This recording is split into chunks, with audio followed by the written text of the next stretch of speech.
Welcome back, folks, to WWE Network and Chill, Episode 3 here today. I'm Graham G.S. Matthews, and right here on WWE Network and Chill, I break down all the content that I watch on the WWE Network, unlike on Wrestle Rant, where I talk about, review, and recap all the pay-per-views that I watch on the WWE Network, whether it be WWE, WCW, ECW, anything.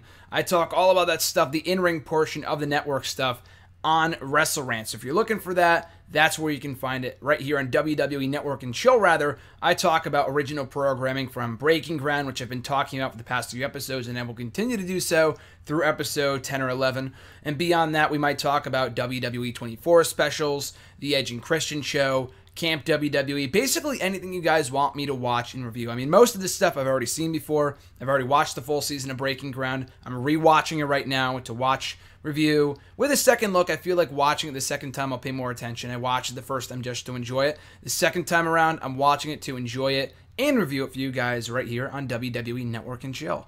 So that being said, episode 3 of Breaking Ground, we're talking about it right here today on the show. The first episode of Breaking Ground kind of focused on telling us different stories, a noof of Devin Taylor, of Tino Sabatelli, all the different newcomers, other guys that have been in NXT for a long time. Kind of introducing us to the fresher faces on the show to kind of keep an eye out for the rest of the season. Whereas the second episode of the show of the first season of Breaking Ground focused on the training camps, what it takes to be a WWE superstar, the introduction of ZZ, cardio, and stuff like that, kind of the technical aspect of the business.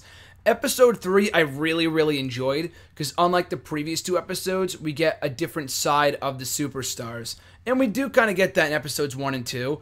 But in episode 3, they go on a Texas road trip, the NXT crew, not the newcomers, but rather the established talent, people like Carmella and Big Cass, Apollo Crews, Baron Corbin, Tyler Breeze, so on and so forth, Bayley. So we gotta get that fun side. I mean, we always see these people on the road, which is basically what 90% of the wrestling business is all about, being on the road. And we kind of get that side of the business on this show, showing them, having fun, going out, doing their own thing, what they do when they're not inside the ring, honing their craft. So kicking off the show, though, not on the Texas road trip, we have Josh, who we're first introduced to in the episode 3 of Breaking Ground. So Josh was the one, Josh Brady, I think his name is pronounced as, the winner of Tough Enough from last year, from 2015. So a former NFL player, he won Tough Enough, the $250,000 contract. And of course, this was way before he had heat with a Social Outcast and that whole thing. And immediately from the get-go, and they kind of touch upon this when he's talking about getting into NXT, that he has heat straight from the get-go in NXT. I mean, all Tough Enough winners did and do, obviously, just because they win a silly little competition where voting doesn't really matter. If you watch that season of Tough Enough all on the network, I might break that down at some point too. The latest season of Tough Enough from 2015 was so hokey with the fan voting and the freaking stupid-ass competitions and all that other shit. Whether Josh really deserved to win over ZZ, he did, compared to the rest of the competition. Did he deserve to win, in my opinion? Probably not. But he won, so they got to deal with that, and they have him in their promotion, they have him in their training camp, so they have to make the most of it. So Josh in this episode really comes into his own. He focuses on relocating, and when he's going grocery shopping, you see him Skyping or FaceTiming with his wife and kid. That's pretty cool. So the big thing for him in this episode is relocating, getting adjusted. Obviously he lives, I forgot where the hell he lives, but I think, somewhere in the Mid-South or something like that maybe. I'm probably completely off. But obviously in wrestling for WWE, for NXT, the developmental territory, he's got to relocate to Florida. So while his family's, sticking up where they are and the mom's holding down the fort, he's looking for places down in Florida, apartments, condos, and stuff like that. So that's kind of the whole theme of his contribution to this episode of Breaking Ground. In addition to the promo class, we got a taste of promo class in episodes 1 and 2. Josh, we get his promo on this show, and his first promo that we see at the start of the episode is not that good whatsoever. He talks about being a Yeti and already being established, and coming into WWE, you can't base yourself off the fact that you already have a previous fan following. Unless your name is AJ Styles, you cannot go off a name or that you had previous to WWE or a fan following. I mean, the Josh fan following from Tough Enough doesn't really count for much anyway, but he's relying too much on the Yeti call. So after that kind of botch of a promo, that horrendous promo he cuts, William Regal sits him down and says, you got to get rid of that stupid-ass Yeti call. Not word for word saying that, but in so many words saying, you got to ditch that. You got to, let the audience know who you are. Because about a third down the ramp, when you're a third down the ramp, they're already going to have made their mind up about you, whether they're going to cheer you or boo you or just not give a shit whatsoever.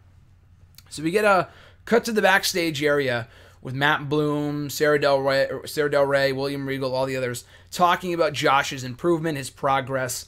And they were talking about, or Regal brought up how he does that dumb Wookiee call, how it's kind of goofy.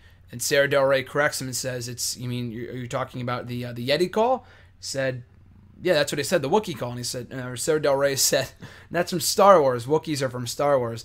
Oh, whatever, same things. It was so funny to kind of get that little exchange between Regal and Sarah Del Rey.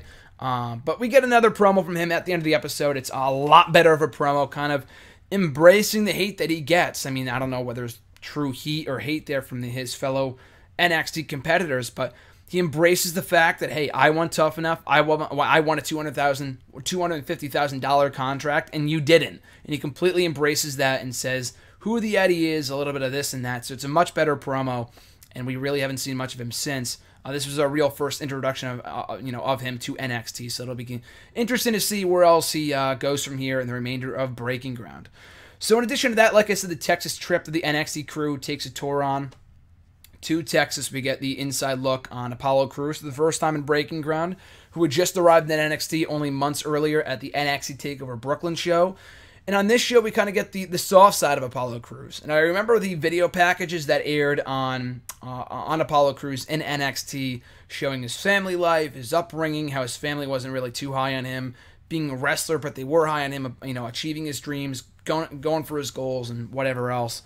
And so at the Texas show, he brings in his sister, who he hadn't seen, or she admits to having not seen him since April of the previous year. So almost a year and a half. She brings her boyfriend. They have a blast. That's pretty cool. We see Tyler Breeze on the show as well. And Tyler Breeze talks about how he had been on the chopping block time and time again, and he was on the verge of getting cut multiple times earlier on in his WWE NXT FCW run as Mike Dalton. I mean, he was a great athlete, but the thing that really held him back was he didn't really have that it factor. His character was very generic as Mike Dalton, great athlete, but there really wasn't much more to him other than that. So when he finally debuted the Tyler Breeze character, and I remember when I first saw it, 3 years ago, I immediately fell in love with it. It was so different. And he talks about it not in this episode, in future episodes when he's coaching the women and he's coaching the girls. He's talking about how his motivation as a character for wanting to be in NXT is so he can get all the cameras on him, so he can get all that attention. You know what I mean? So he kind of establishes and breaks down the character. And I wish we would see more of that character on the main roster as much as we did in NXT. But it's really cool to see him talk about what makes his gimmick so good and how he came a long way and how it really saved his job. Had it not been for the Tyler Breeze character, he probably would have been fired a long time ago. There is one brief little interaction at the Texas show backstage right before Breeze is about to go out for his match with Finn Balor. When Jason Jordan of American Alpha comes up to Tyler Breeze and makes fun of his wrestling boots. It was probably lighthearted. I mean, it came across, I interpreted it at that time as just being a mean comment from Jason Jordan just being a dick. But I'm pretty sure it's just more along the lines of some lighthearted, exchange between the two. Jason Jordan commented on the fact that that Tyler Breeze wore amateur wrestling boots, but he didn't actually amateur wrestle. And Tyler Breeze said it didn't matter, and he said, oh, did it? By the way, in your last match, did I hear Chad Gable chants? I didn't hear Jason Jordan. And then Jason Jordan, just kind of got a little flustered by that, and Breeze walked off. So it was kind of funny interaction, whether it was worked or whatever, or it was, legit heat, or just, funny banter, which I thought it was, which I interpreted as now, watching it back this time. But that was pretty funny. So Breeze goes out for his match with Samoa Joe. They absolutely freaking kill it. The producers backstage, Sarah Del Rey maybe, or Matt Bloom, one of the two, and then Adam Pearce, the former, God, what's his name? I completely forgot. Maybe that is his real name, Adam Pearce. Maybe his real name is something different. But one of the talents, he became an agent in NXT late last year, and he was helping produce the match of Samoa Joe and Tyler Breeze. They have a kick-ass match, really kill it. Breeze comes backstage and says, "I fucking love this business." Doesn't say the F word, but he does say, "I love this business." And it just makes me disheartened to see that and to see where he is now. And he's probably still loving what he does, obviously. I mean, who can blame the guy? He's living out his dream as a WWE superstar. But to see him having so much fun down in NXT in a match with Samoa Joe, then going to the main roster, not really doing much of note, and probably not having as much fun. Those live events in WWE are a lot different than, working down in NXT in front of a much more, what's the word I'm looking for? Intimate crowd, if that makes sense. Much more intimate atmosphere with a lot less fans and a lot more rowdy chants and whatnot. So it's cool to see that little interaction there. Baron Corbin, we see a bit more of him. He gets a bit jealous / is proud of Tyler Breeze's first performance in that match with Samoa Joe. But he wants to be in that spot. He believes, he doesn't want to say he is better, but he is, or so he claims. And that he wants to be the top dog, not only in NXT, but in WWE on the whole. So he sees that, it motivates him to be better, and he has a match with Finn Balor, I believe, in the main event. And he says, he takes the mic, and I love this promo when he says, "Save your booze for someone who cares." And that's just who Baron Corbin is, and I wish we would see more of that side of his character on the main roster now, as opposed to, we kind of saw in NXT for a little while, which is what got him over as the top heel there. But in WWE, we need to see more of that side of the Baron Corbin character, and that he does not care what you or I think. He only cares about himself and making money and getting to where he wants to go, which is kind of part of his actual mindset. He only really wants to make money. He likes wrestling, but he's here to do what he set out to do. He could not give a shit what I think of him, what you think of him, what anyone thinks of him. He just wants to get where he needs to go. So I respect that about Baron Corbin. Throughout the remainder of the episode, we see Baron Corbin go to a bar. He says he works a lot better by himself. He prefers to be alone. He goes to a bar where he gets harassed by some drunk dude. He wishes he could have knocked him out. He couldn't. It would have been bad, obviously, for the company, especially with a camera right there. But had the camera not been there, he probably would have beat the shit out of this guy. But that was pretty funny. So you see Baron Corbin in his element, out of his element a little bit in this bar setting. He loves music, obviously, as he talks about. We see Tyler Breeze and Ty Dillinger going beneath the bridge to explore the Bat Cave, like a legit cave of bats, which was pretty cool. And he said, Ty Dillinger drops his hilarious line. He says, "Two Canadians go under a bridge. I wonder how this ends." So they just go down there. They check out the bats. That's pretty cool.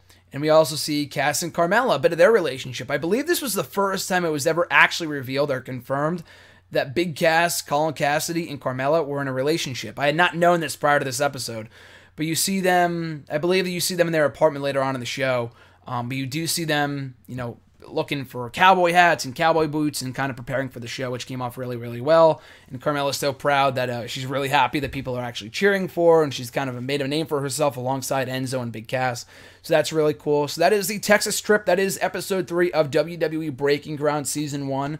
Good show. Like I said, what made it different from the past 2 episodes, another equally excellent show, but what made it stand out and more, not more memorable, but what kind of made it different from the prior 2 episodes was that it didn't focus solely on 3 different people. We had a big focus on Apollo Crews, Tyler Breeze, a little bit more of Baron Corbin, a story going around from start to finish with Josh, which was pretty cool, kind of get more of insight in his character, where he stands, who he is, especially if you didn't watch Tough Enough. So that's pretty cool. But you also get to see the athletes outside of their element, outside of the ring, what they're like when they're having fun, not only on the road. We kind of see more of that as the show progresses, but more so when they do these road trips across the country. How do they react? How do they enjoy it? What do they do to kind of get into the setting? How do they adjust themselves to the different environments that they have to travel to? So I think that's pretty cool. That's why I enjoyed this episode of Breaking Ground. So like I said, guys, that is my review, my recap of episode 3 of Breaking Ground Season 1. Check it out on the WWE Network for yourself.